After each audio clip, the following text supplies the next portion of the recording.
In mid-March of 2026, American fertilizer supply was at 75% of normal levels, right at the beginning of the window when Corn Belt farmers prepare their soil for planting. That window is now, and a professor of international business at Florida International University published an analysis in Fortune and the Conversation documenting that reducing nitrogen fertilizer application by 10 to 15% or delaying it by 2 to 4 weeks can reduce corn yields by 10 to 25%. The fertilizer is not arriving because a third of internationally traded fertilizer transits the Strait of Hormuz, and the strait has been functionally closed since February 28. Some fertilizers in the United States rose more than 40% in price in just 1 month after the war began. Corn Belt farmers who fear they cannot optimize their yields are already making the decision to plant less corn or switch to soybeans, which require less fertilizer. Either choice reduces the corn supply. And corn is not just food for humans. Corn is the primary feed for chickens, pigs, and cattle. In 2012, when a historic Midwest drought slashed corn yields by 13%, it triggered a surge in feed prices, and U.S. poultry prices rose 20%. We are now looking at a potential yield reduction of 10 to 25% from fertilizer disruption alone, on top of persistent drought, on top of the smallest beef cattle herd in modern history, on top of avian influenza that has culled over 185 million birds, on top of a government shutdown that froze financial assistance to farmers during the critical crop planting season. And the USDA's food price forecast released today, April 29th, projects that beef and veal prices were already 12.1% higher in March 2026 than March 2025, with a further 6.3% increase forecast for the year. But that forecast was built on data collected before the full impact of the fertilizer disruption and the planting season decisions it is forcing. The real number will be worse, and no American family is safe from what is coming to the grocery store this summer and fall. Because the price increases are not a forecast anymore, they are a process that has already begun and is accelerating week by week as every input in the food chain reprices upward simultaneously. The USDA projects overall food price increases of 2.9% for the year, but that projection, published today, is based on data that does not fully capture the war's impact, the fertilizer disruption, the planting season crisis, or the compounding effect of SNAP cuts, removing purchasing power from the very households that are most sensitive to food prices. Independent economists and agricultural analysts are warning that the actual increase for specific categories, particularly beef, poultry, dairy, and fresh produce, could be 2 to 3 times the official USDA forecast by the fall harvest season. And by then, the decisions that determine the outcome will be 6 months in the past and cannot be reversed. The food was lost in April. The hunger arrives in August. And the distance between those two dates is filled with silence from every institution that was supposed to prevent this from happening. Hormuz closed, and 1/3 of global fertilizer trade disappeared overnight, and American farmers are planting blind. Most Americans heard about the Strait of Hormuz in the context of oil. 20% of the world's crude oil transits through that waterway. But almost nobody heard about the fertilizer. 1/3 of all internationally traded fertilizer passes through the Strait of Hormuz. Nitrogen, phosphate, and potash. The 3 macronutrients that modern agriculture depends on to produce the yields that feed 330 million Americans are manufactured and exported from countries in the Persian Gulf and transit through a waterway that has been functionally blockaded since February 28, 2026. CoBank, a major agricultural lender, reported that fuel and fertilizer prices have risen 20 to 40% since the Iran war began, warning that higher diesel costs alone could add thousands of dollars per farmer in operating expenses. And the timing is catastrophic because modern agriculture is not flexible. Cereal plants absorb the vast majority of their nitrogen needs during early growth. The first fertilizer applications for corn in the Midwest typically happen from mid-April to early May, with a second application between late May and mid-June. That is right now. The fertilizer that is supposed to be in the ground this week is either unavailable, unaffordable, or arriving late, and the yield penalty for late or reduced application is severe. A 10 to 15% reduction in nitrogen at the wrong time in the growth cycle does not reduce the harvest proportionally. It can reduce it by 10 to 25% because the biochemistry of plant growth does not negotiate with supply chains. The plant either has the nutrients it needs during the critical growth window, or it does not, and if it does not, no amount of later application can recover the lost yield. And there is a second-order effect that is even more devastating. When corn becomes expensive because the harvest is smaller, the cost of feeding livestock rises. Chickens, pigs, and cattle all consume corn-based feed. When feed costs become unsustainable, farmers are forced to sell off breeding stock, the cows and sows that represent the future of the food supply. In 2022, a combination of persistent drought and high feed costs forced American producers to cull 13.3% of the national beef cow herd, the largest single-year herd reduction in decades. The beef cattle herd is now at its lowest level since the early 1960s. There is no reserve herd to expand production quickly if prices spike further. Rebuilding a cattle herd takes years because the biology of bovine reproduction requires an 18-month cycle from breeding to market-ready calf. The decisions farmers make this spring about whether to keep or sell their breeding stock will determine meat prices for the next 2 to 3 years.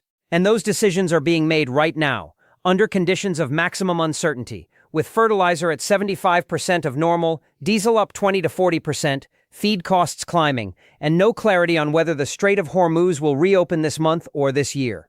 And the drought compounds every one of these pressures. The USDA's own Food Price Outlook published today cited prolonged drought as one of the primary factors affecting American agriculture alongside the Iran war. Drought in the southern plains has been persistent for 3 years, reducing pasture quality, depleting stock ponds, and forcing ranchers to sell cattle they cannot afford to feed and cannot afford to water. The drought in the western Corn Belt has stressed soil moisture reserves heading into planting season, which means that even fields that receive adequate fertilizer may produce below-trend yields if rainfall does not materialize during the critical pollination period in July. And weather forecasting models are showing elevated probabilities of below-normal precipitation across significant portions of the Midwest and Great Plains through the summer months. If that forecast verifies, the 2026 corn crop will be hit from 2 directions simultaneously. Insufficient fertilizer from the Hormuz disruption reducing potential yield, and insufficient rainfall from drought reducing actual yield.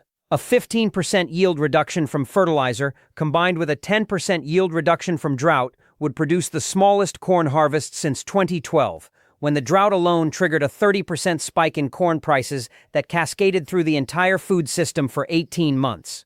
And the 2026 scenario is structurally worse than 2012.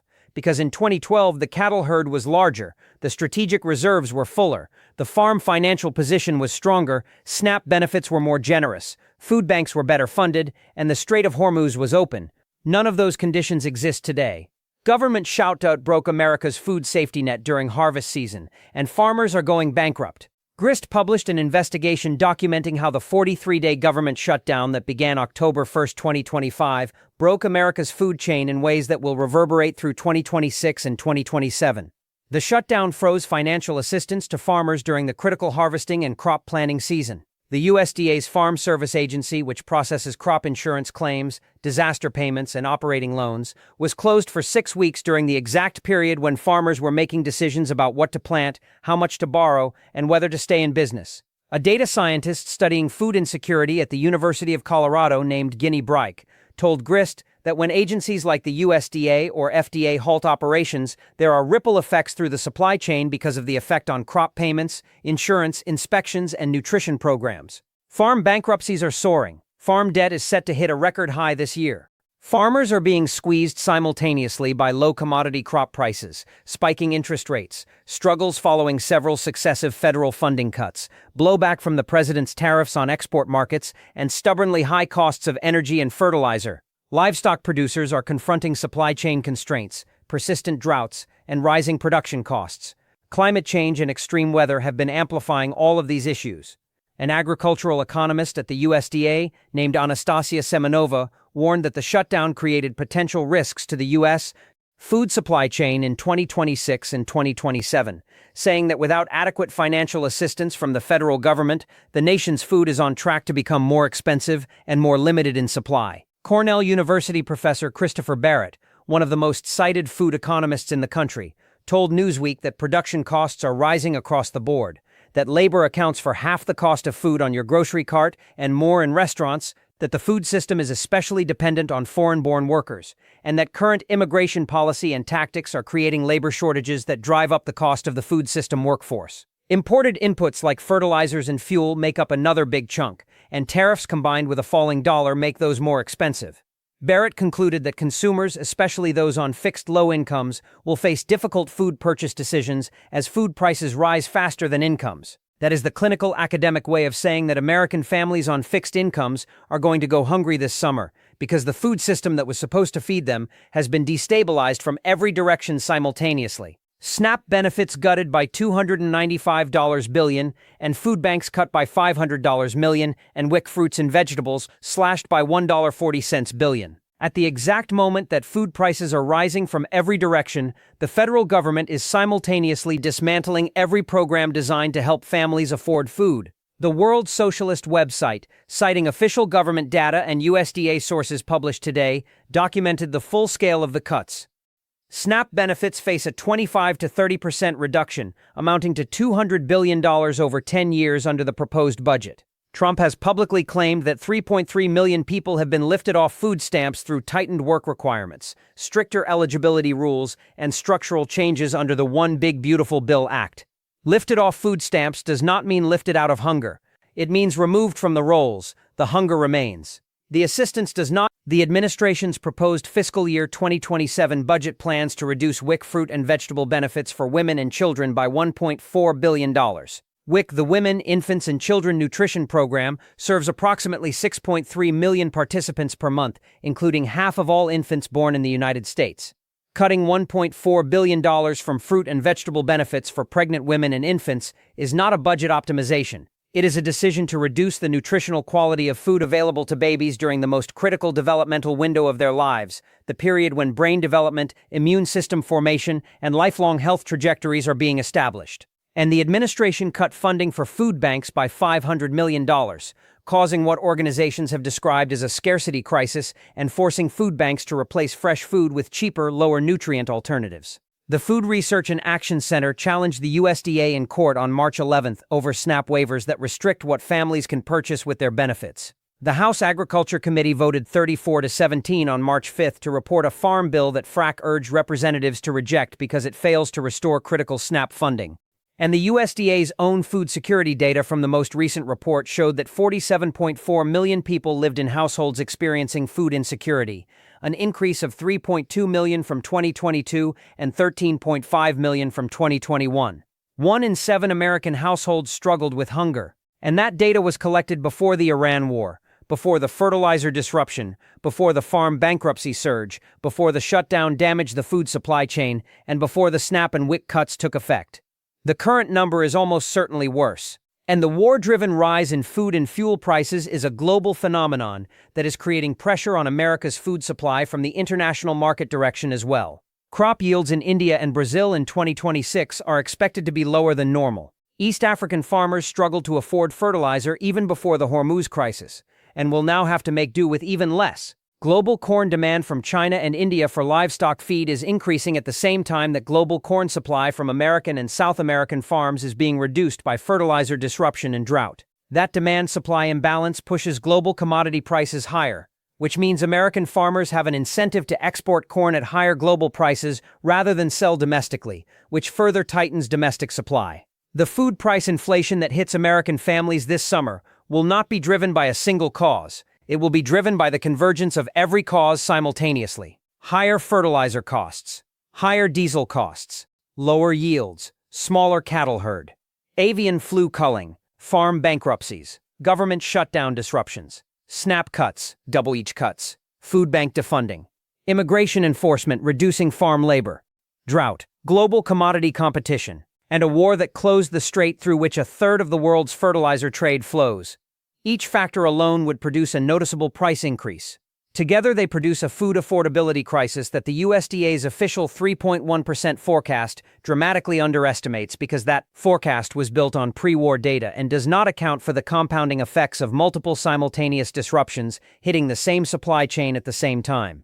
Beef up 12%, and climbing and coffee surging, and grocery stores have 72 hours of food on shelves. Today's USDA Food Price Outlook confirmed that beef and veal prices were 12.1% higher in March 2026 than March 2025, with a forecast of an additional 6.3% increase for the year. That forecast attributes the rise to a cyclical contraction of the cattle herd, which is at its smallest since the early 1960s, combined with strong consumer demand despite tighter supplies. But the forecast does not account for the additional feed cost pressure from the fertilizer disruption or the diesel price increases from the Iran war.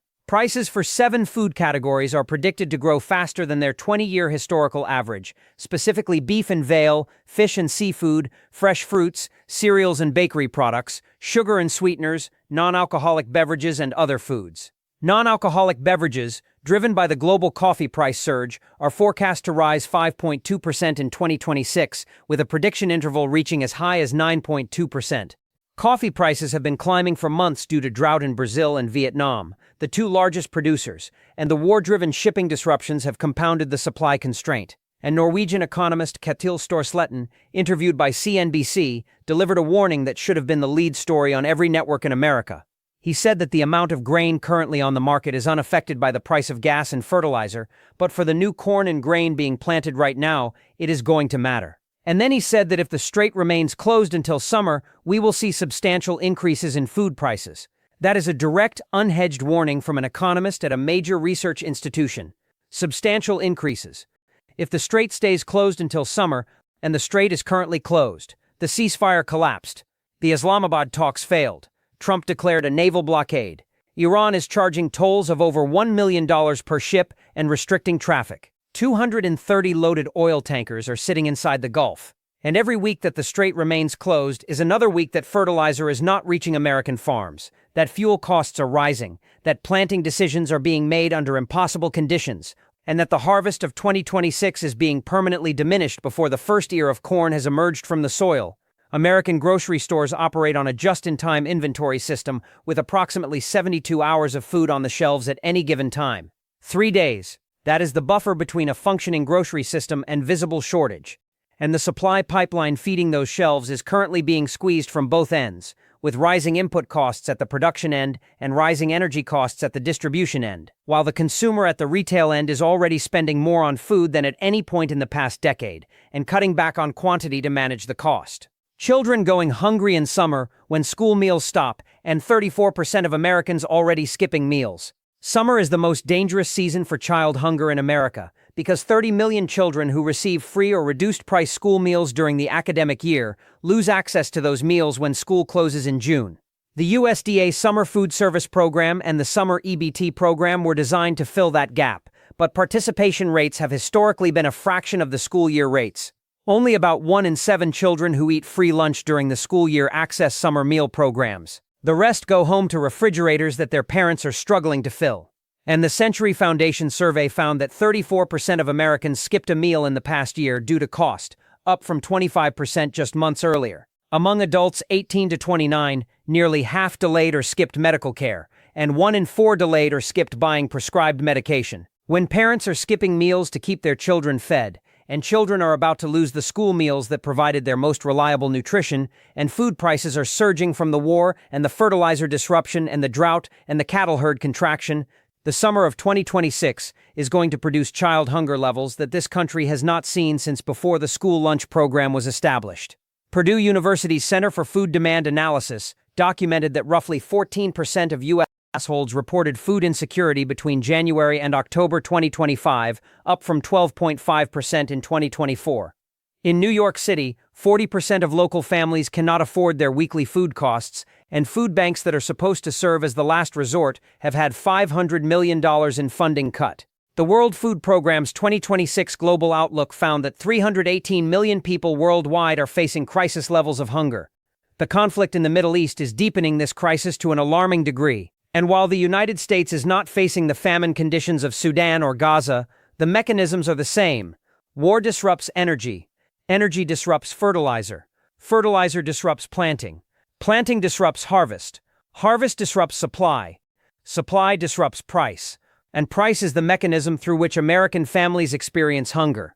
Not through empty shelves, at least not yet, through prices that exceed what the household budget can absorb. Through the quiet decision to buy less food, to skip the fresh vegetables, to replace the protein with carbohydrates, to stretch the meal across one more day, to tell the children they are not hungry so the children can eat, that is already happening. In every state, in every income bracket below the median, and it is going to get worse this summer when the school meals stop and the war-driven food price increases arrive at the checkout counter. During the pandemic, Congress authorized universal free school meals for all students regardless of income. That authorization expired.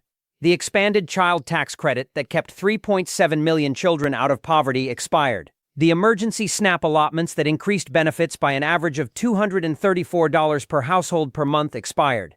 Every pandemic-era intervention that reduced child hunger in America has been allowed to lapse, and the baseline programs that remain are being cut by $295 billion in SNAP, $1.4 billion in WIC, and $500 million in food bank funding. The American Academy of Pediatrics has documented that childhood food insecurity is associated with poor academic performance, behavioral problems, increased hospitalization, iron deficiency anemia, developmental delays, and long-term chronic disease risk. The damage done to a child's brain and body during a summer of inadequate nutrition is not temporary. It is cumulative. It compounds over years. A child who is food insecure at age 6 is more likely to be obese at age 12, more likely to have diabetes at age 30, more likely to have cardiovascular disease at age 50. The budget savings from cutting SNAP and WIC will be dwarfed by the healthcare costs generated a generation later by children whose bodies were permanently altered by the inadequate nutrition those programs were designed to prevent. And the families making these calculations, the families deciding between the electric bill and the grocery bill, the families watering down the milk and stretching the rice and telling their children that dinner is lunch and there is no dinner tonight, are not irresponsible families. They are families that are doing everything right in an economy that has made doing everything right insufficient. They are working full-time jobs that do not pay enough. They are commuting on gasoline they cannot afford. They are paying rent that consumes half their income. They are carrying medical debt from a system that charges the insured $18,400 in out-of-pocket maximums, and they are now being asked to absorb a food price increase driven by a war they did not vote for, a government shutdown they did not cause, a fertilizer disruption they did not create, a drought they did not trigger, and a series of policy decisions that cut every program designed to help them at the exact moment they needed help the most. Immigration enforcement destroyed farm labor, and nobody will pick your food this harvest season. Cornell's Christopher Barrett identified the labor crisis as one of the primary drivers of rising food costs. Labor accounts for half the cost of food on your grocery cart, and the American food system is built on a labor force that is overwhelmingly foreign-born. The dairy farms of Wisconsin, the fruit orchards of California, the vegetable fields of Florida, the meat-packing plants of Iowa and Nebraska, the poultry processing facilities of Georgia and Arkansas, all depend on immigrant labor, both documented and undocumented, to operate at the scale that feeds 330 million people. Current immigration enforcement has created labor shortages across the agricultural sector that no domestic workforce is prepared to fill. Americans do not apply for these jobs at the wages offered because the work is physically brutal, the hours are extreme, the conditions are dangerous, and the pay is low relative to the physical demands. When immigration enforcement removes workers from the agricultural labor pool, the positions do not get filled by Americans. They remain empty, and unfilled positions mean unharvested crops. Fruits rot on the tree, vegetables rot in the field. Dairy cows are not milked on schedule, reducing yield and increasing the risk of mastitis that can remove the cow from production entirely.